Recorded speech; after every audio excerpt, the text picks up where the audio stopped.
Estudando o Evangelho segundo o Espiritismo. Um estudo sequencial da obra O Evangelho segundo o Espiritismo de Allan Kardec. Essa é a nossa forma de transmitir esperança, conhecimento e alegria.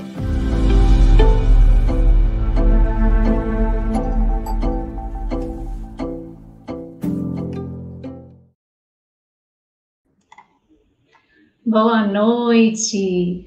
Sejam todos muito bem-vindos ao Estudando o Evangelho segundo o Espiritismo. Todos vocês que estão chegando, Fernando, Eliane, Inês, Dinaí, Ana Maria, Luciana, é uma alegria estarmos todos juntos construindo esse estudo em parceria. Cumprimentamos as nossas intérpretes para Libras, a Tainã Tinum e a Eliane Carvalho, ambas do Grupo GES, Grupo de Estudos Surdos Espíritas. Cumprimentamos os nossos convidados, a Denise, o Romero e o nosso querido Carlos, com quem dividimos esta tarefa, este trabalho. Carlos, que é diretor da FEB e coordenador nacional da área de estudo do Espiritismo. Boa noite, Carlos.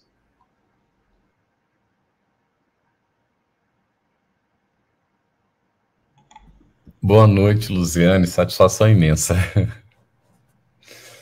Muito bem, vamos lá então, nós temos aqui conosco hoje o nosso convidado, que é Romero de Matos Esmeraldo, médico, cirurgião de transplante de órgãos, residente em Fortaleza, Ceará, participa do Centro Espírita Casa do Caminho e Grupo Espírita Meimei, em Fortaleza, e Centro Espírita Sem Fronteiras, este último virtual. Muito bem-vindo, Romero. Muito obrigado, Carlos. Boa noite a todos. A Denise, a Luziane, a Eliane, a Tainá. É uma honra estar aqui com vocês novamente. Desculpe. Falando sobre o Evangelho. Essa introdução também nos faz comentar muito sobre o Evangelho. Isso é muito interessante, né? É uma introdução ao Evangelho segundo o Espiritismo e tem alguns aspectos históricos e de alguns precursores, considerados precursores do Espiritismo, como a continuação do que nós vimos nas semanas passadas sobre Sócrates e Platão. Então é um prazer estar novamente aqui com vocês. É uma alegria.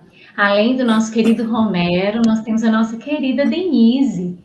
Denise Lino é palestrante e escritora espírita, idealizadora e apresentadora do programa Literatura Espírita, Prazer em Conhecer, realizado a cada primeiro domingo do mês pela Mansão do Caminho e TV7. Autora do podcast Minutos com Joana, veiculados pela Federação Espírita da Paraíba na plataforma Spotify. Está vinculada à Sociedade Espírita Joana de Ângeles e a Fraternidade Espírita Luz e Verdade, em Campina Grande, na Paraíba. Boa noite, Denise, seja muito bem-vinda. Olá, Luziane, boa noite. Boa noite, Carlos, Romero, as nossas intérpretes e os internautas que nos acompanham ao vivo nesse momento, e aqueles que venham nos assistir no outro momento, quando esse programa já tiver saído desse modo síncrono, né?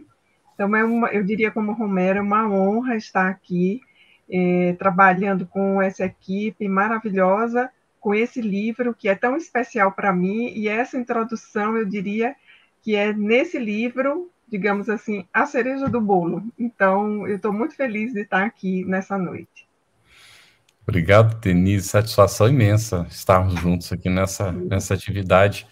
Nossos agradecimentos ao GES pela parceria na interpretação do nosso estudo para Libras, e também aos parceiros que fazem a transmissão simultânea, a Federação Espírita do Distrito Federal, Web Rádio Fraternidade, Casa Espírita Seara de Luz, TV de Luz, TV Secal, Espiritismo.net, IDEAC, GECAL e Sistema Deus Conosco de Comunicação. E a você que nos acompanha aí, já mandando mensagens, temos várias mensagens aqui, uma satisfação imensa estarmos aqui estudando o Evangelho segundo o Espiritismo. E esse nosso estudo é feito em parceria. Então, vocês que estão aí pelo Facebook, pelo YouTube, de todos esses canais que o Carlos citou, vão participar, trazendo seus comentários, as perguntas, que a gente vai construindo o estudo da noite. E dando continuidade, nós estamos na introdução, já no finalzinho da introdução, estamos ali no resumo da doutrina de Sócrates e Platão, e os itens são o 17 até o 21, que é o nosso estudo de hoje. E o nosso primeiro questionamento, a nossa primeira pontuação vai aqui para o querido Romero, que está no item 17 do resumo da doutrina platônica e socrática, que a virtude não pode ser ensinada. Vem por dom de Deus aos que a possuem. O que comenta Kardec a respeito disso, Romero? Boa noite novamente. Luziane, o que é a virtude? Né? Os dicionários dizem que é excelência moral, um conjunto de boas qualidades morais. Nessa parte que foi retirada das palavras de Sócrates, ele estava falando sobre a virtude, mas não disse o que era virtude, deixou para o momento futuro. Mas ele disse aqui que uma virtude é um dom de Deus aos que a possuem. E, naturalmente, Kardec fez uma correlação dessa assertiva dele, de que a virtude vem por dom de Deus, fez uma correlação com a doutrina da graça, da maneira como é pregado pelas igrejas cristãs. Né? E essa não foi uma orientação transmitida pelo Espiritismo, como ele bem disse. Ele diz que é quase como a doutrina da graça, porque se a virtude é um dom de Deus, seria como se fosse um favor. Então, por que faria favor somente a alguns? Porque não a todos, né? Porque uns são mais favorecidos do que outros, né? Agora, se fosse um dom, não há mérito naquele que tem a virtude, né? Mas o Espiritismo nos diz que aquele que possui virtudes, ele adquiriu por seus próprios esforços, através das múltiplas existências, né? Então, ele foi adquirindo essa virtude aos poucos, à medida que ele ia se despojando das suas imperfeições, né? Aí ele diz que a graça é uma força, da maneira como ele entende, a graça é uma força que Deus concede a todo homem de boa vontade para se livrar do mal e fazer o bem, e que seria mais ou menos o apoio ou o auxílio que os bons espíritos nos dão, quando nós tentamos nos melhorar. Eles vêm nosso auxílio. Se nós queremos o bem, vêm bons espíritos. Se optamos pelo mal, tem aqueles que nos secundam de acordo com essas tendências. Então, ele discorre ainda sobre essa doutrina da graça, dizendo que a graça especial, que é aquela dada por Deus, que redime, glorifica e santifica, né? Essa só é dada somente àqueles que têm a fé mediante a fé em Jesus Cristo, é a salvação pela fé em Jesus Cristo, né? Então, seria uma injustiça de Deus que assim acontecesse, porque estabelece uma divisão de classes, né? As que são privilegiadas pelas bênçãos e as que não são privilegiadas. E a gente vê isso com certa frequência em algumas doutrinas católicas, que, não diria católicas, cristãs, que realmente dizem que existem aqueles escolhidos desde algum tempo, o número até 12 vezes 12 mil, né? 12 mil vezes cada um da tribo de Israel, vezes 12 tribos de Israel, dá 144 mil que serão salvos. Esses são os escolhidos, né? Então, é uma coisa que é mais do cerne daquela doutrina. Para nós, espíritas, essa graça que é comum corresponde mais a uma lei de Deus que está escrita na nossa consciência, né? Porque da lei divina ou da lei natural, que é a pergunta de Allan Kardec, onde é que está escrita a lei de Deus, e eles respondem que na consciência, né? Agora, é interessante a gente perceber que no Antigo Testamento também diz que a lei de Deus está escrita em nossa consciência. Em Jeremias, o profeta Jeremias, no capítulo 31, versículos 31 a 33, ele diz que o oráculo de Yahvé, eis que dias virão, em que concluirei com a casa de Israel e com a casa de Judá uma aliança nova, não com uma aliança que é concluir com seus pais, no dia em que os tomei pela mão para fazê-los sair da terra do Egito. Minha aliança que eles próprios romperam, embora eu fosse o seu Senhor, porque esta é a aliança que concluirei com a casa de Israel depois desses dias. Eu porei minha lei no fundo de seu ser e a escreverei em seu coração. Então serei seu Deus e eles serão meu povo. Então nós vemos que a lei de Deus, desde aquelas épocas, já foi predita que estaria escrita na nossa consciência, no fundo de nosso ser. Né? Agora a gente se pergunta, como foi que Sócrates, tão sábio, chegou a concluir que essa virtude era um dom de Deus? Ao que é que ele chama virtude, que nós ainda não sabemos. Mas ele diz, já que não é por natureza, porque os homens não nascem virtuosos, já que não é por natureza que os homens se tornam bons, será que é por aprendizado? Se a virtude é coisa que ensina, é necessário que haja mestres e discípulos. Então haveria mestres que ensinassem. Então aí ele está no conceito de que você só aprende se tiver alguém que lhe ensina. Você não aprende com os seus próprios erros. Né? Ele não dá a entender isso. Se não é graças à ciência, porque não há mestres nem discípulos. Então, essa graça é uma opinião correta, que ele chama uma feliz opinião. Aí ele diz, servindo-se dessas opiniões corretas, ou das virtudes, os políticos administram retamente as cidades. Isso era em Atenas, né? Muito democrática, e eles eram mais corretos do que os políticos de hoje. Né? Não sendo eles em nada diferentes em relação, olha o que é que ele vai comparar, em relação ao compreender dos pronunciadores de oráculos e dos adivinhos inspirados. Ele diz que esses que têm essa virtude são semelhantes aos profetas, aos inspirados, aos oráculos. Né? Porque eles dizem as coisas, aí vem a mediunidade, mas não sabem nada das coisas que dizem. Eles podem não saber. Ele realmente pode vir por inspiração, mas às vezes, principalmente se for inconsciente, ele nem se percebe, não sabe como foi que disse. Né? Então não sabe dessas coisas. Aí ele pergunta para Menon, isso é no Diálogo de Menon, não é verdade, Menon, que é justo chamar divinos esses homens que não têm disso a inteligência, realizam com sucesso muitas importantes coisas, entre as que fazem e as que dizem? Mas se nós discorremos acertadamente sobre a virtude, ela não seria nem por natureza, nem coisa que se ensina, mas sim por concessão divina, que advém sem inteligência aqueles aos quais ela advém. Assim é por concessão divina ou inspiração que a virtude nos aparece. Ora, nós já vimos, né, que vem desde o início que nós obtemos a virtude pelo esforço próprio em muitas vidas. Mas aí também com a fé, pelo menos a fé raciocinada, no capítulo 19 do Êxodo, do Evangelho segundo o Espiritismo, José, o Espírito Protetor, diz a fé é inspiração divina, que desperta todos os instintos nobres que encaminham o homem para o bem.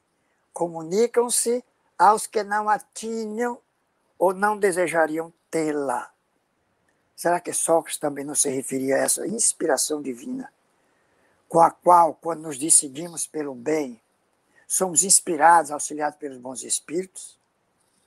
Então fica essa reflexão. Né? Aqui tem duas perguntas já relacionadas com o assunto. Uma delas é do Diário Argolo, 21 e 39. Então a virtude é uma construção individual? E aí tem uma outra pergunta relacionada, feita por Fernando Teles, 943. Está dito assim, Lidiane, gostaria de tirar uma dúvida. Paulo nos disse em sua carta aos Romanos que seremos salvos pela fé e não pelas obras. O que ele quis dizer com essa fala? Acho que essa aí é a Epístola aos Romanos. Causou muita confusão, porque foi com que Lutero se apegou para dizer que a fé está acima da razão. Ou você fica com a razão ou fica com a Bíblia. Então, daí vem toda a consequência de que você será salvo pela fé. No momento que ele disse aquilo, vocês se lembram que também no Evangelho segundo o Espiritismo tem uma comunicação de Paulo, que é fora da caridade não há salvação. E ele diz tudo a respeito da caridade como sendo a que salva, né? Então, você salvasse pela fé, e ele fez a relação dizendo que Abraão se justificou. Ele não disse que tinha sido salvo, mas Abraão se justificou pela fé. Por que ele disse isso também? Porque ele acreditou em Deus, acreditou que ele estava e realizou com as obras o que Deus faria. Mas se a gente for para a Epístola de Tiago, ele diz que é como o corpo sem a alma é morto, assim também a fé sem obras é morta. De que é que adianta ter a fé sem obras? Não é? Então, esse é o nosso entendimento. A fé também é uma conquista. É uma conquista individual que se constrói progressivamente, muitas vezes através de múltiplas existências. Ela não nasce com o indivíduo da primeira vez. Mas, se eu construir uma fé raciocinada agora, provavelmente eu virei com mais fé na minha próxima vida. Então, eu diria, ele já nasceu com fé, né? Agora, o que a gente deve ter bem em mente é que essa fé tem que ser raciocinada. Você deve saber por que crer, compreender, e quando você compreende isso, você não duvida, você não acredita mais, você tem certeza de que é assim, né? Então, essa fé é raciocinada, é diferente daquela fé cega. Diz que acredita e ele acaba aceitando aquilo e põe na sua consciência, isso é importante também. Mas é uma fé cega que pode dar margem a outras coisas. A querer impor aos outros a sua fé e, às vezes, pode levar até ao fanatismo, né? Muito e a bem, virtude, como nós vimos, é a construção. Você constrói gradativamente, porque ninguém nasce virtuoso. Todos nós nascemos simples e ignorantes. Mas nós vamos adquirindo as virtudes à medida que nós vamos prosseguindo em nossa jornada e sabendo que é bom para nós. Tudo que for de acordo com a lei de Deus é bom. E se nós seguirmos, nós seremos virtuosos.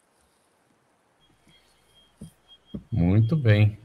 Tem uma outra perguntinha que apareceu, mas acho que já está respondida, não, Luziane? Como entender a Sim, graça e Carlos. adquirir na vida prática, não é? Então, o Romero acho que já esclareceu isso. Já contemplou. De toda maneira, se a Denise quiser comentar mais alguma coisa sobre isso, Denise, mas tem outra pergunta aqui, mas pode comentar. Não, eu ia dizer que eu estou tão embevecida ouvindo o Romero falar e ele discorrendo sobre a virtude e a graça, né? Estou aqui bem embevecida. E aí eu só queria fazer esse destaque que para a doutrina dos espíritos, a caridade é o que de fato garante o nosso acesso, eu até diria paulatino, aos mundos espirituais superiores. Então, a nossa fé é raciocinada e, ao lado dela, a prática da caridade material e moral é indispensável para a gente atingir esse estado de plenitude que no Evangelho é chamado de o reino dos céus. Muito bem, Denise, aqui no item subsequente afirma Platão, e Kardec registrou, não é? É disposição natural de todos nós a de nos apercebermos muito menos dos nossos defeitos do que dos defeitos de outrem. Eu poderia comentar, por gentileza?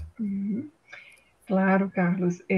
Eu, revendo aqui a introdução, fico sempre admirada com essa capacidade de Platão perceber aquilo que a gente chama hoje comumente de a alma humana e a capacidade de síntese, né, em colocar tão bem a alma humana ao afirmar que nós percebemos muito mais os defeitos do outro do que os nossos defeitos. Ou dito de outra forma, né, que dá no mesmo, nós percebemos menos os nossos defeitos do que os defeitos do outro.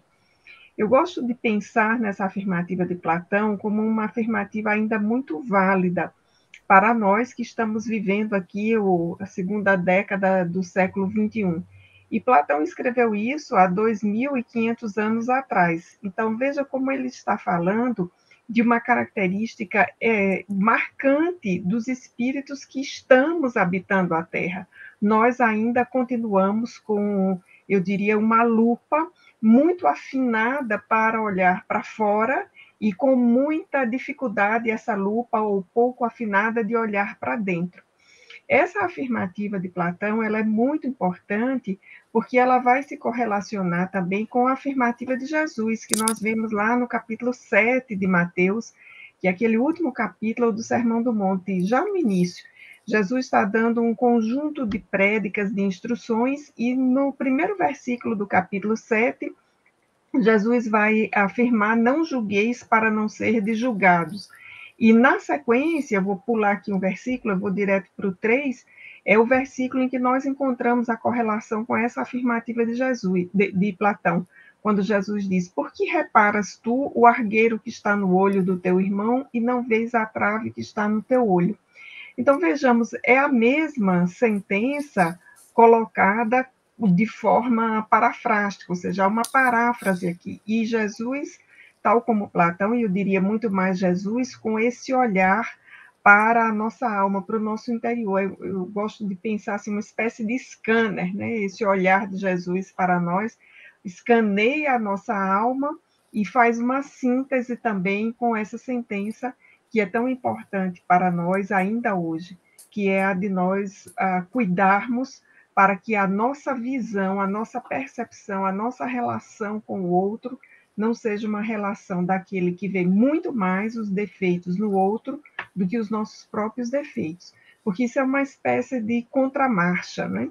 E também o resultado do orgulho e do egoísmo. Eu estou lembrando aqui, precisamente, acho que é o capítulo 9 do Evangelho segundo o Espiritismo, os mansos e pacíficos, o item sobre a cólera.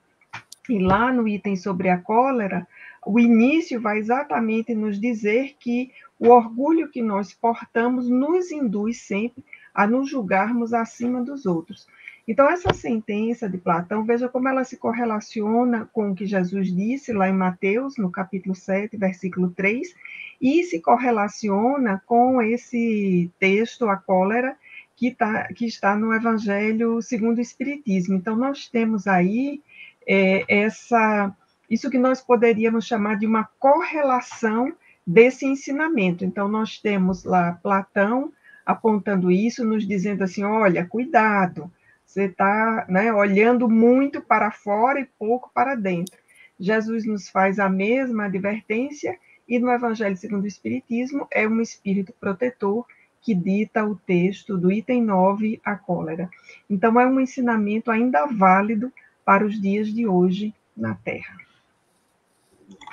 Excelente, Denise. E esse olhar para dentro que você nos traz essa percepção de quais são os nossos equívocos, as nossas falhas, mas também as nossas construções. Então, voltando só um pouquinho no que o Romero estava falando, o comentário acerca da virtude, a gente queria saber de você, é um questionamento que traz aqui, é 21h50, a Selva Braseiro.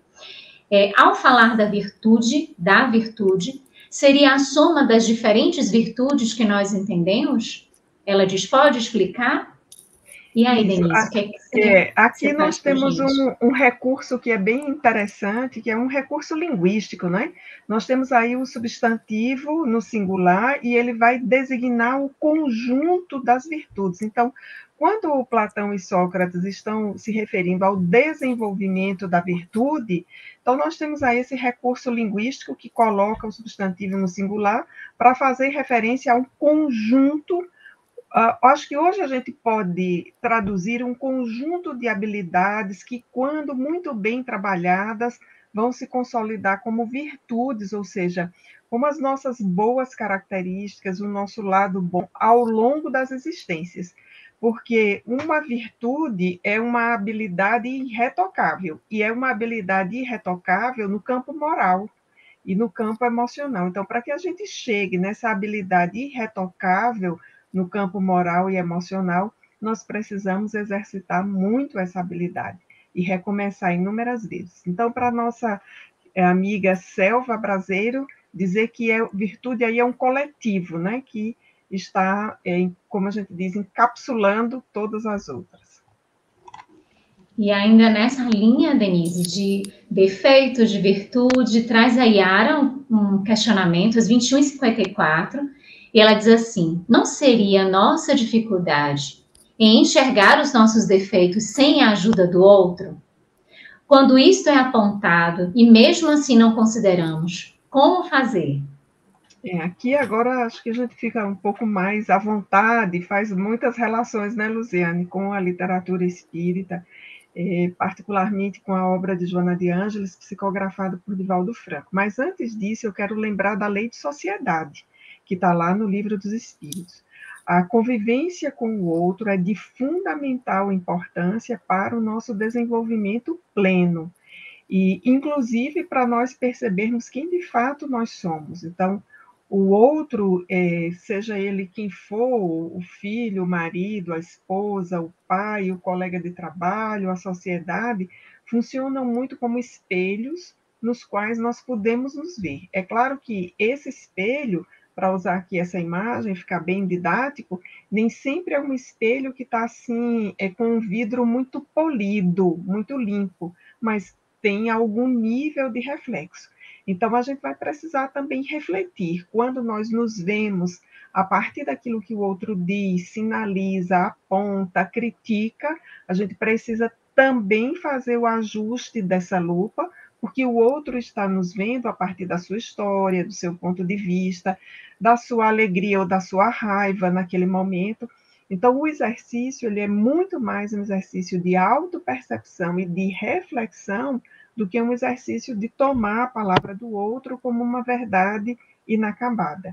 E, de fato, nós temos muita dificuldade com isso, e principalmente quando nós somos apontados. Isso, às vezes, por um próprio mecanismo de defesa, nós vamos nos guardando e temos dificuldade de mudar. Mas eu diria que eu estou no grupo dos otimistas realistas e diria que essa convivência social ela é de fundamental importância para nós e tem sido a nossa alavanca de transformação.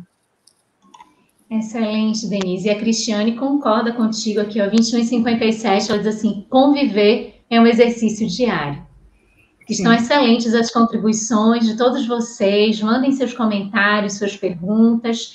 E aqui nós vamos dando continuidade. O próximo item é o item 19 dessa introdução, em que o destaque é o seguinte: se os médicos são mal sucedidos, tratando da maior parte das moléstias, é que tratam do corpo sem tratarem da alma. Romero, o que é que o Espiritismo aborda a respeito disso? Interessante. Porque o Espiritismo mostra as relações que existem entre a alma e o corpo. A gente sabe muito bem disso. E prova que eles reagem incessantemente um sobre o outro. Então, eles interagem, e a partir dessas interações, as reações que se verificam no corpo vão se refletir na alma. Então, o que é que ele queria dizer? Que com isso você abre a sua mente um novo caminho para a ciência, para entender melhor as doenças, a verdadeira causa das afecções, né? E conhecendo essas causas, torna-se melhor para combater, né? Então, a gente tem que levar em conta também o elemento espiritual, né? Nós sabemos que todas as enfermidades morais ou físicas têm origem nas ações do espírito imortal, nesta ou existências passadas, né? Os nossos males, muitas vezes, podem até não depender de nós, né? Mas são consequência de nossa vontade. É o resultado natural da nossa conduta ou do nosso caráter e que poderíamos ter evitado. Por exemplo, muitas vezes nós somos imprevidentes, somos intemperantes, nós nos viciamos na gula, no cigarro, na bebida, nas drogas, coisas que são as coisas mais frequentes, mais comuns e que são prejudiciais a nós mesmos. E, às vezes, A pessoa sabe que faz mal, mas não para. Então, não há do que se queixar se você for afetado como consequência do mau uso desse seu livre-arbítrio. Tem também aqueles males causados pelo nosso orgulho e pela nossa ambição. Então, se nós formos procurar com diligência a origem dos males, nós vamos encontrá-los. Às vezes nessa vida, mas provavelmente aconteceu também em vidas passadas, que nem sempre nós podemos encontrá-lo, obviamente. Mas essa afirmação de Sócrates nos alerta sobre a necessidade de cuidar da alma, para que a conduta correta favoreça o estado de saúde. Agora, dizer que se nós tratarmos da alma, cuidarmos da alma, a doença será curada, é uma simplificação, isso não é verdade. Né? Porque o cuidado com a alma vai dar o seu resultado a longo prazo. Na maioria das vezes, na vida futura ou em outra existência. Porque sabemos do valor profilático, do valor terapêutico da boa conduta. A conduta moral adequada evita o sofrimento. Então, nós temos que curar a alma para evitar os problemas orgânicos. Agora, no livro Céu e Inferno, nós vemos que, como o sofrimento está ligado à imperfeição, do mesmo modo que o prazer está ligado à perfeição, a alma carrega consigo, com ela própria, o seu próprio castigo. Então, as consequências ela carrega porque está prejudicando a si mesma. Né? Mas isso não diminui em nada a importância de uma avaliação integral daquele enfermo, especialmente nas enfermidades psicossomáticas e nas enfermidades da alma, né? Que é o ramo da psiquiatria e aquele outro também da psicologia. Né? André Luiz, perguntaram a André Luiz como é que se trata das lesões perispirituais no mundo espiritual. E ele diz que o tratamento das lesões do corpo espiritual no mundo extrafísico, os médicos espirituais penetram com mais segurança na história do enfermo. Quando você vai ao médico aqui na Terra, eles fazem uma história bem feita, que eles chamam de história da vida pregressa, né? Condição, as doenças prévias, o que é que ele já teve, os pais, para ver se tem alguma relação com a família. Então, quanto mais completa essa história, mais subsídios ele obtém para fazer um diagnóstico mais preciso, né? Para que possa estudar os mecanismos da doença. Nós recorremos muitas vezes aos exames de imagem, tomografia, ressonância, né? E ele diz que lá no mundo físico eles também fazem uso do exame de imagens, mas a história que eles fazem do enfermo tem muito mais segurança, porque também eles são enriquecidos com a ficha kármica do paciente, que nós não temos acesso aqui na Terra. Os médicos não conhecem a ficha kármica. Para que eles usam essa ficha kármica? Para saber, olha como é importante, se a enfermidade é curável ou não antes da próxima encarnação. Porque se for curável, eles procedem o tratamento, quando ele renascer, ele está livre. Ele não vai ter aquela doença. Se for incurável, eles vão aliviar, vão ajudar, mas sabe que ele vai renascer com a doença, que pode se manifestar em qualquer tempo, no momento propício. Não é obrigado a nascer com ela. Pode até, se for genética, pode nascer já com ela. Mas pode ser que surja no momento adequado, no momento propício a desenvolver. Tem pessoas que desenvolvem câncer de pulmão, uma forma de câncer, que é o broncogênico, que é associado ao uso do fumo. E, vez por outra, tem um que tem câncer de pulmão desse mesmo tipo e nunca fumou. Aí a gente diz, nunca fumou nessa vida e na outra. Porque eles dizem que você deixar de fumar, você fumar durante muito tempo, deixar de fumar, você ainda vai passar pelo menos 20 anos ou mais com o seu perispírito prejudicado. Né? Então, pode passar mais tempo, aí você entra no mundo espiritual com sua lesão perispiritual consequente ao cigarro. Aí vai renascer com asma brônquica, né?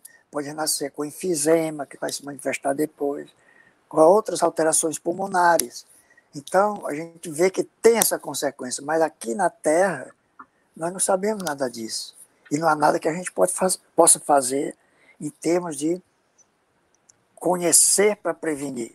Então, a gente vê que as causas profundas teriam que ser extirpadas da mente. Por isso que ele diz, numerosos doentes são tratáveis, mas somente curáveis mediante longas ou curtas internações do corpo físico, a fim de que as causas profundas do mal sejam extirpadas da mente pelo contato direto com as lutas. Né? Uma coisa interessante que ele diz que tanto a psicoterapia quanto o magnetismo são largamente usados no plano extrafísico e exigem do médico espiritual grandeza de caráter e pureza de coração. Então é uma coisa muito séria, nem todo médico pode ser médico lá. Há também que se considerar que Emmanuel nos diz que para obter a saúde, a perfeita harmonia da alma, muitas vezes a necessidade da preciosa contribuição das moléstias e deficiências transitórias da Terra. O remédio eficaz está no próprio espírito enfermiço, e a enfermidade serve para eliminar os resquícios de treva que ainda estejam incorporados na mente. Por isso que muitas vezes só é permitido a nós, médicos, aliviar, nem sempre curar. Muito bem, Romero. Para não deixar pendente, nós queríamos dar um passinho atrás aqui em duas perguntinhas que são relacionadas. Fernando Teles, às 21h48, perguntou: a fé, então, seria uma obra de conquista? E a Larissa de Barros, às 21h49, logo em seguida, pergunta: pode-se ter a fé por intuição? Aí a intuição seria a inspiração divina. E José, o Espírito Protetor, diz que a fé é de inspiração divina. Mas a fé raciocinada, ela é uma construção. Você conquista. Eu me lembro que eu me queixava muitas vezes, que eu olhava para os outros, achava que tinha tanta fé. Eu disse, mas por que eu não consigo ter fé? Eu não sabia, quer dizer, eu não entendia como era aquilo. Eu disse, puxa, o cara nasceu com a fé, mas depois do Espiritismo você entende, e que tem milhares de afirmações e confirmações que vêm por diferentes fontes, você constrói aquela fé, você tem certeza de que aquilo é verdadeiro. Então isso é fé. Eu ainda não tenho a fé de remover montanhas, eu não tenho a fé ainda para obrar verdadeiros milagres, porque isso é uma conquista muito maior ainda. Mas ela é uma conquista. Né? Agora, a intuição ajuda, porque quando você pretende se decidir por uma coisa boa, por um bem, por uma virtude, os bons espíritos vêm em seu auxílio e lhe dão os meios de você conseguir, mas é você que consegue, não é uma concessão divina no sentido de que, pronto, esse aqui merece, eu vou dar para ele, e aquele outro não vou dar ainda. Não é bem assim, mas é uma conquista. Muito bem, obrigado, Romero. Denise, teria algo a comentar sobre a seguinte sentença de Sócrates? Todos os homens, a partir da infância, muito mais fazem de mal do que de bem. Essa é uma sentença muito forte, né? E que o Espiritismo vem esclarecer, porque se nós ficarmos com essa sentença, nós vamos ter aí um determinismo. Vejamos que o texto diz: todos os homens, a partir da infância, fazem mais mal do que bem. Então, nós temos aí uma generalização, sem nenhuma exceção, todos os homens. Nós temos um marco temporal, o início da vida, a partir da infância, e nós temos a ação, né? Fazem muito mais, vejamos aí o advérbio de intensidade, muito mais mal do que bem. Então, nós só podemos entender essa sentença de forma ampla quando nós lançamos as luzes dos princípios do Espiritismo. Primeiro, nós precisamos contextualizar o nosso processo evolutivo. Nós estamos num processo evolutivo.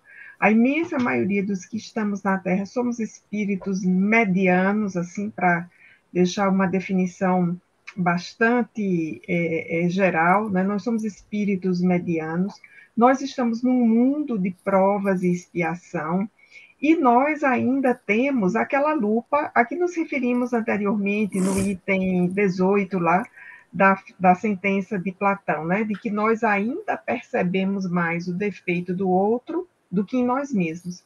Então, se nós ainda estamos nesse nível, é uma tendência natural que nós façamos pouco bem. Né? E aí a doutrina dos espíritos vai nos ajudar a esclarecer bastante esse tema. Quando nós vamos para o livro dos espíritos, tem uma questão que eu acho interessantíssima, mas a resposta é ainda para mim mais interessante, Carlos. É a 784. Kardec pergunta aos espíritos que o assistiam. Aliás, primeiro ele faz uma afirmativa. É bastante grande a perversidade do homem. Não parece que, pelo menos do ponto de vista moral, ele, em vez de avançar, caminha aos recuos? Então, vejamos essa pergunta de Kardec, que serviria para muita gente hoje, que olha para a nossa história e vê que nós não estamos avançando tanto, aponta uma lista de problemas, de dificuldades que, de fato, são reais, nós as temos. Agora, a resposta a essa questão é uma resposta muito importante para que a gente possa refletir essa questão do mal. A resposta diz o seguinte: enganas-te, observa bem o conjunto e verás que o homem se adianta, pois que melhor compreende o que é o mal e dia a dia vai reprimindo os seus abusos. É necessário que o mal chegue ao excesso para tornar compreensível a necessidade do bem das reformas. O que eu gosto dessa resposta é exatamente esse final. É necessário o excesso do mal para tornar compreensível a necessidade do bem e das modificações ou das reformas. Então, quando a gente olha para a história da humanidade, há situações, eventos trágicos que foram marcos na nossa história de mudança, da virada mesmo, da mudança moral. Então, é ali aquele momento de excesso do mal, em que nós vamos entender não somente a necessidade do bem, mas, como está dito em outra questão do Livro dos Espíritos, a necessidade de fazer o bem sempre. Porque também está dito no Livro dos Espíritos que não basta não fazer o mal. Porque não fazer o mal é deixar de fazer o bem. Nós precisamos fazer o bem sempre, em todas as ocasiões.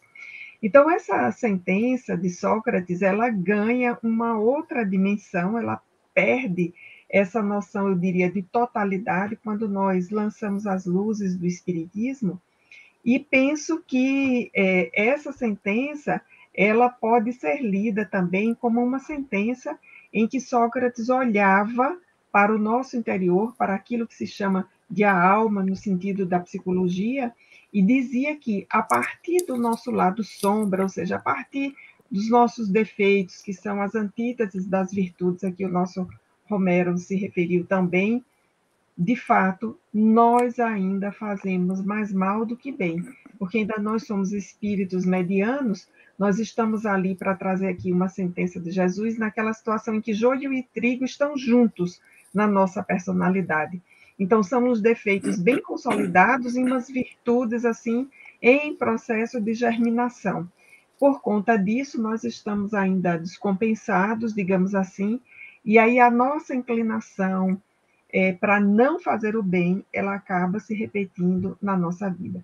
Então, essa sentença, ela passa a ser lida de uma forma muito mais ampla a partir dos princípios espíritas, Carlos.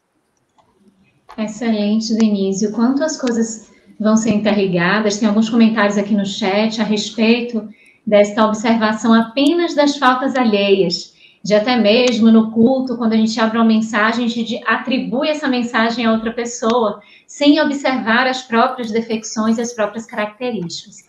E dentro desse aspecto do bem e do mal, a gente traz um pouquinho aqui os comentários anteriores a respeito da própria saúde, que também tem muito da repercussão dos nossos atos, dos nossos comportamentos. Então, tem alguns comentários da Yara Argolas, 22:1. Em uma das obras de André Luiz, ele afirma: quando o médico tratar da alma do paciente, os diagnósticos seriam mais fáceis. A Selva Braseiro, às 22h04, ainda também falando sobre a saúde, aí que ela traz a questão da saúde se ressentir pelos vícios morais, como inveja, criticar, julgar, falar mal dos outros, se queixar, pelo que nos falta em lugar de agradecer pelo que temos. E mais um comentário, que é o da Márcia Jane, às 22h07, quando ela se refere à citação do Romero, ela diz que se lembra do filme Nosso Lar, e a gente pode acrescentar que não só no filme, mas no livro também, né? Que o André Luiz queria logo atender as pessoas, né? E não pôde servir como médico nessa funcionalidade de médico no plano espiritual, baseado na observação que o Romero fez. E aí vem uma pergunta, que é do André Luiz Molimene de Mesquita, às 22h05, onde diz: já ouvi várias definições de karma. Na visão espiritista, o que é karma? E aí, Romero, Denise? Aí, falando com o próprio André Luiz, né? Karma é uma palavra mais do sânscrito, né? Quer dizer ação, porque cada ação produz uma reação. O nosso sentido é mais no sentido que é a mesma coisa, mas é no sentido de causa e efeito. Não tanto de ação e reação, no sentido físico da palavra, ou da palavra da física, mas no sentido de que a cada um conforme as suas obras. Por que não é uma reação exatamente igual à da ação? Porque existe uma coisa ainda tão importante ou mais do que a lei de justiça, que é a lei de amor. E Jesus fez muito bem isso na Boa Nova, quando fala sobre a conversa com Nicodemos, e que pergunta a ele sobre esse processo, né, da reencarnação, em que um mata o outro tem que matar o outro, etc. Né? E ele diz isso muito claramente, que a lei de justiça, mas também é de amor, porque a primeira lei que vem nos 10 mandamentos é a lei de amor. Amarás o Senhor teu Deus de todo o teu coração.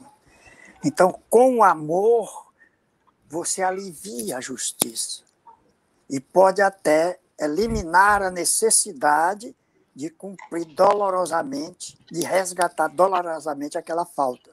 Então, o amor é muito importante por isso. Mas o karma, ou a lei de ação e reação, é nesse sentido. Alguns perguntam, será que é a mesma coisa do dente por dente, olho por olho? De uma certa maneira, é uma variante. Mas se a gente for ver a lei do olho por olho, dente por dente, essa lei é uma lei que quem cumpre a justiça é aquele que sofreu.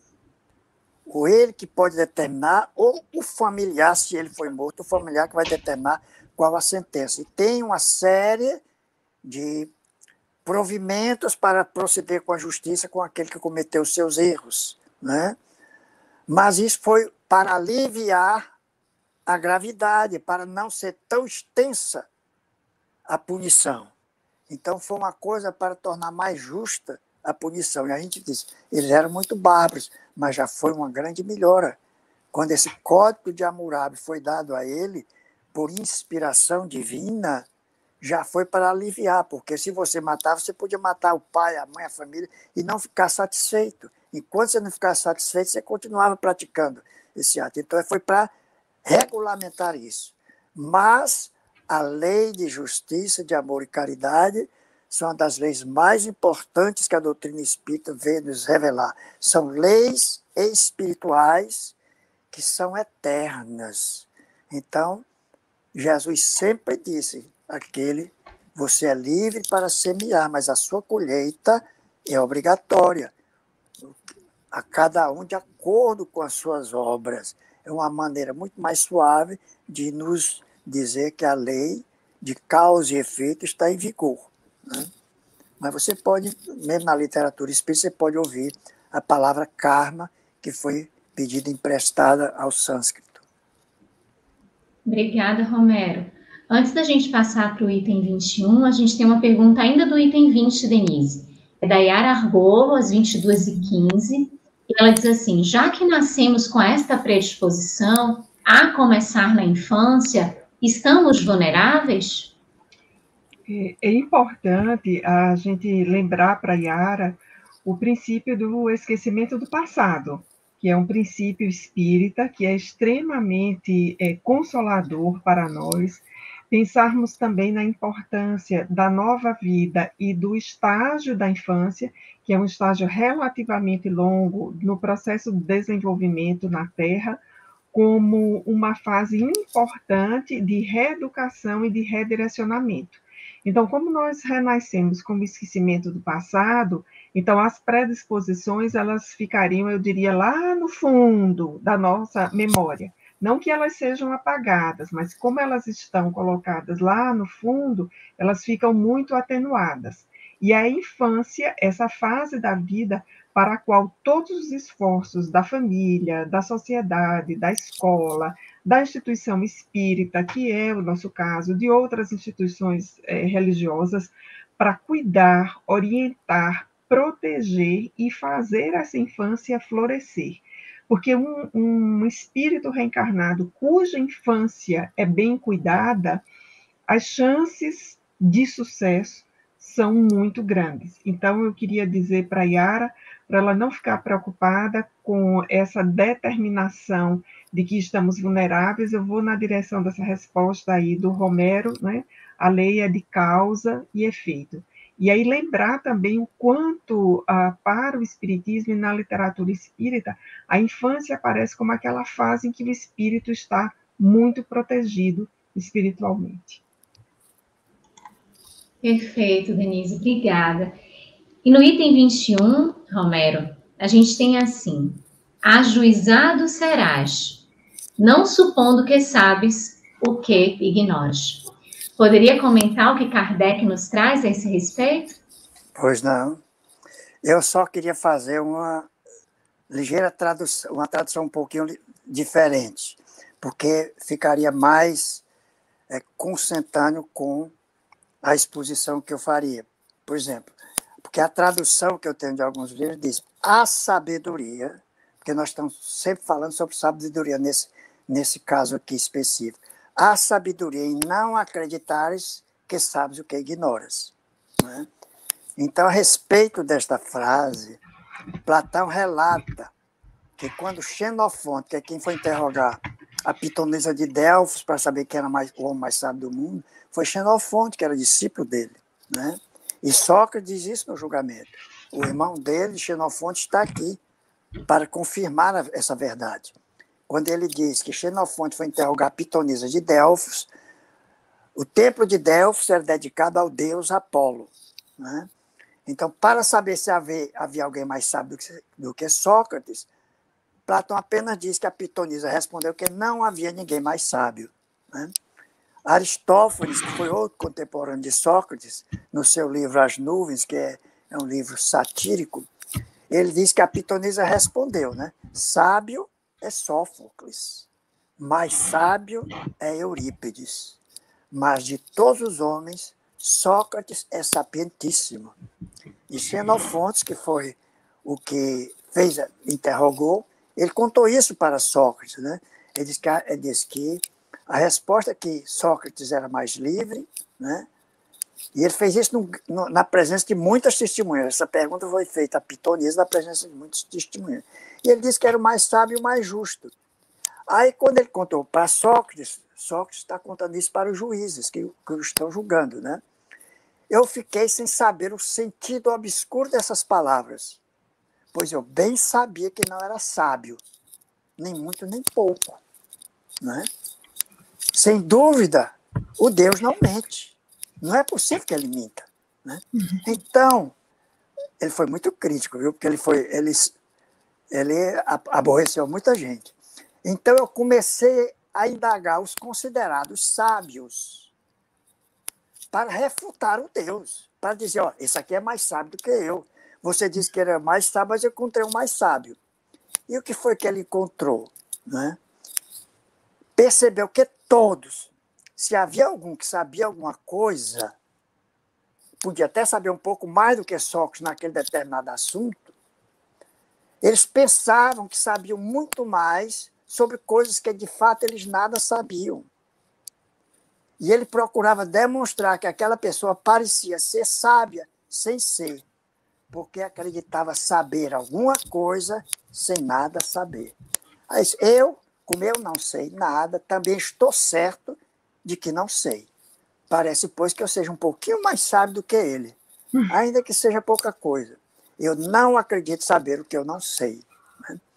Interessante que ele fez essas perguntas, ele não menciona por nome, mas ele fez as perguntas aos seus 3 principais acusadores, que foi Ânito, que era um curtidor, era comerciante de muito prestígio, era político, e era da aristocracia política de Atenas, Melito, ou Milito, como alguns chamam, que era um orador, que diziam que era um orador medíocre, e Lícon, que era um poeta sátiro. Ele disse, eu fui perguntar aos políticos, depois vi, aí mostrei para ele que ele não era sábio. Aí até diz, eu não quero mencionar o nome, mas está presente, né, o Ânito. Aí depois fui interrogar os oradores e vi que eles não sabiam nada que estavam falando. Eu digo aqui para vocês, sem nenhuma ofensa, que se vocês fossem falar, falariam melhor do que eles. Aí foi para os poetas, e os poetas, quer dizer, não sabia por que tinha escrito aquilo. E alguns de vocês poderiam fazer uma poesia melhor do que esse poeta. E então ele disse que causou muito ódio. Ele disse, o pior é que os meus discípulos se empolgaram com o meu método de interrogar e começaram a interrogar as outras pessoas também. Aí o ódio cresceu, mas não posso fazer nada porque eu tinha que dar uma resposta ao Deus, né? Então, é um exemplo. Platão mesmo diz, né, que nós devemos se tornar essas pessoas mais honestas nas palavras. E isso é uma coisa que Allan Kardec até comentou, né? Isso vai endereçar naqueles que não têm conhecimento maior sobre o assunto, mas pensam que sabem. E também como aqueles que criticam aquilo que desconhecem. Inclusive, nós criticamos outras religiões que não conhecemos, assim como muitos criticam o espiritismo, conhecendo menos ainda, né? Então, eles temem defender o que pensam que sabem. Por isso que se diz, né? Não criticar aquilo que não sabe. E se não conseguir, não devemos nos preocupar com elas e procurar somente a verdade. E diz, tratemos de nos instruirmos, mas não nos injuriemos. E eu acho que isso é um exemplo para nós espíritas de como devemos proceder com nossos contraditores, né? Eu acho que eu teria mais coisa a dizer, mas está avançado da hora, né? Eu prefiro ficar aqui e dar continuidade, passar agora para vocês.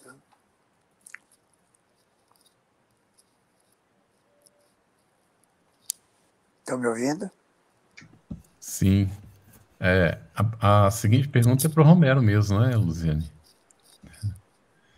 Está tratando da assertiva juizado serás, não supondo que sabes o que ignoras, está relacionado com isso que ele comentou, não é? Essa foi a que a gente fez agora, Carlos. Ok. Muito bem. Então, Denise, por que Sócrates foi condenado à pena mortal de beber cicuta? O Romero já facilitou minha vida aí na resposta anterior, né? Ele contou aí os motivos pelos quais o Sócrates foi condenado a beber cicuta. Então, o Sócrates, na verdade, ele estava, vou usar uma expressão bem comum aqui, estourando a bolha da máscara que existia ali, né? Da hipocrisia na sociedade ateniense. Então, ele vai estourar essa bolha com as perguntas que fazia e, sobretudo, com a interlocução com os jovens. Isso é muito importante que seja dito. Seus discípulos eram jovens, os que o buscavam, os que prestigiavam a locução eram jovens, e isso foi considerado um risco, porque a juventude, digamos assim, era um tesouro muito grande para a antiguidade, sobretudo para a Grécia, Atenas e Esparta, porque em Atenas os jovens eram vistos como os futuros políticos, né? Ou os futuros sofistas. Então, assim, havia um investimento na juventude. E em Esparta os jovens eram cuidados para serem os futuros guerreiros. Então, no caso de Sócrates especificamente, ele vai formar a juventude, vai se voltar para a juventude, formando de uma outra forma, estourando a bolha da hipocrisia da sociedade daquela época. Então, ele foi perseguido pelos seus contraditores sob essa alegação de que ele seduzia os jovens, com toda essa história que o Romero aí nos trouxe tão bem, né? E que ele vai questionando aí os oradores, os políticos, os poetas. Então, esse é o principal argumento pelo qual ele é condenado à morte. Na verdade, a gente poderia traduzir dizendo que a sociedade da época não suportou tanta verdade. E isso é um traço da humanidade. Quando nós não suportamos tanto a verdade, nós queremos fazer essa verdade calar de toda forma. Nós podemos comparar a morte de Sócrates com a de Jesus. Jesus também estava ali estourando a bolha da hipocrisia naquele lugar, e aí os que queriam manter a ignorância conduziram Jesus à crucificação. Então, são duas vidas que nós podemos comparar nesse sentido, Carlos. Denise, a Yara Argolo, às 22h26, perguntou assim: Sócrates se portou com humildade ou com bom senso? O que você acha, Denise? Olha, eu acho que o Romero falaria disso aí melhor do que eu. Eu diria que o Sócrates se portou com uma ironia sensata que o levou a um raciocínio extraordinário, né? A ironia socrática é conhecida, inclusive, como parte do seu método, né? Eu diria que ele tinha muito bom senso e a sua humildade ficava exatamente nesse item que foi comentado antes, que também é traduzido como eu sei que nada sei. E era até um aspecto que eu estava pensando aqui. Nesse comentário, a partir do item 21, para quem está com o Evangelho segundo o Espiritismo, nós temos aí o grande contraste entre a humildade e o orgulho. O que é que Sócrates está defendendo? A humildade. Eu sei que nada sei, eu sou um simples filósofo, digamos assim, colocando essas palavras na boca dele, mas que fez um trabalho extraordinário para a humanidade. E se portando com a sua ironia, no seu bom senso, para nos desvelar uma verdade transcendental. Isso é que é falar bem, não é? Excelente. Muito bom, excelente, né? Aqui a gente tem muitos comentários, estão colocando, e a participação foi bastante ativa. A Maria Adélia, às 22h27, colocou assim: boa noite, família FEB. E é o que efetivamente nós somos, uma família, e essa construção vai auxiliando para que nós sintamos esta participação dentro desse núcleo fraternal e familiar. Romero, por favor, suas palavras finais sobre esse tema. Ok, Danila. Eu acho que é muito interessante, é muito reconfortante verificar que sempre que nós falamos, em todos os momentos, sobre a filosofia de Sócrates e Platão, nós discorremos muito mais sobre o Evangelho, esclarecendo e compreendendo melhor os ensinamentos de Jesus. E eu me lembro que na reunião passada, teve uma ouvinte que, muito interessantemente, ela colocou que tinha dificuldade de entender algumas passagens do Evangelho, mas que agora, com aquela reunião, ela estava com o Evangelho segundo o Espiritismo aberto e com as nossas explicações ela estava compreendendo melhor o Evangelho. Então, isso acho que dá uma medida da importância dessa introdução do Evangelho segundo o Espiritismo. Eu acho que é muito interessante. Então, nós falamos sobre o orgulho e a humildade de espírito quando Sócrates se refere à sabedoria em reconhecer a sua própria ignorância. A não julgar o próximo, quando ele fala sobre o fato de nos apercebermos muito menos dos nossos defeitos do que dos alheios. Isso nos reporta também a necessidade de sermos indulgentes quanto às imperfeições dos outros. Nós comentamos sobre por que nós fazemos mais mal do que bem, reconhecendo nós a necessidade do escândalo pela nossa própria condição de imperfeição, que ainda exige o sofrimento para que a gente se reajuste perante as leis da vida. E a cuidar melhor da nossa alma para não adoecermos. Essa breve imersão com discussão desses conceitos favorece sempre a reflexão sobre os ensinamentos de Jesus e nos ajuda a reviver o Evangelho, favorecendo o despertar do nosso Cristo interno, para que possa brilhar nossa luz e iluminar os que convivem conosco. Muito obrigado. Excelente, Romero. Apesar de a gente está fechando, mas ficou aqui, a Selva Brasileira, às 10h32, assim, no caso de condenado injustamente como Sócrates, o veneno afeta o perispírito? Não, logicamente não é? A não ser que o espírito, ele se rebele, se revolte, e não foi o caso de Sócrates, não é? Tanto é que foi feita a proposta a ele, né? Alguns discípulos queriam que ele fugisse, e ele se negou, não é? De forma nenhuma. Porque ele tinha a consciência tranquila e ele não tinha porquê. E ele disse que se ele fugisse, ele contrariaria tudo que ele tinha ensinado até então. Então a vida dele seria uma incoerência, não é? Uma visão muito lúcida.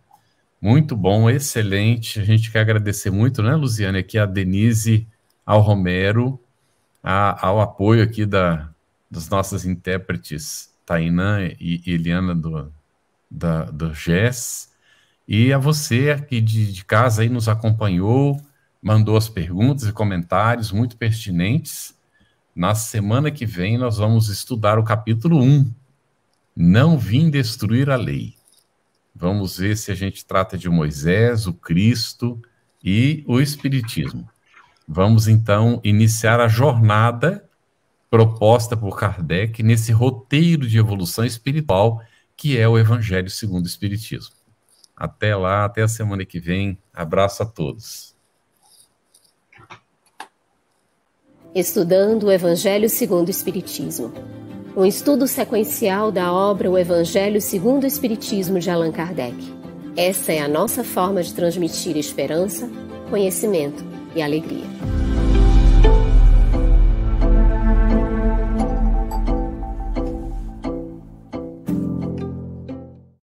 Você que colaborou conosco, a gratidão.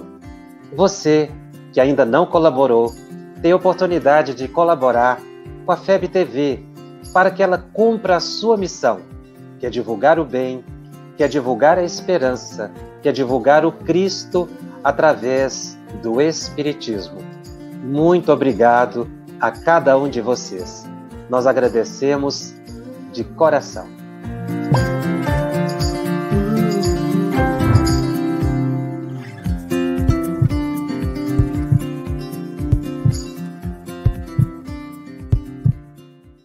A Federação Espírita Brasileira lança o portal FEB Podcast, com conteúdos em áudio que objetivam esclarecer e consolar corações para uma postura de vida com fé, harmonia e esperança.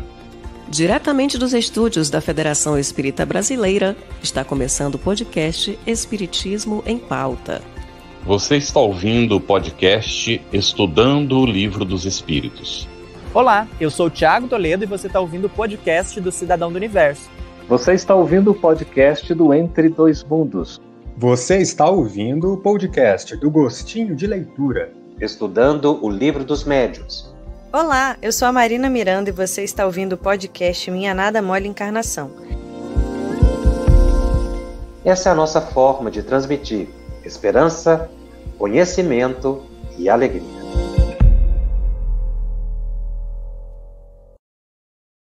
Conheça a Federação Espírita Brasileira, que busca mostrar quem ela é. O trabalho realizado por meio desta instituição centenária, trazendo você para dentro da nossa casa. Como surgiu a Federação Espírita Brasileira? De Augusto Elias, o seu fundador, aos dias de hoje, o que ocorreu? Quem foram e quem são os vultos que fizeram e fazem parte desta história? Qual a relação de nomes como Chico Xavier, Bezerra de Menezes e Boni Pereira com esta instituição? Qual a sua missão?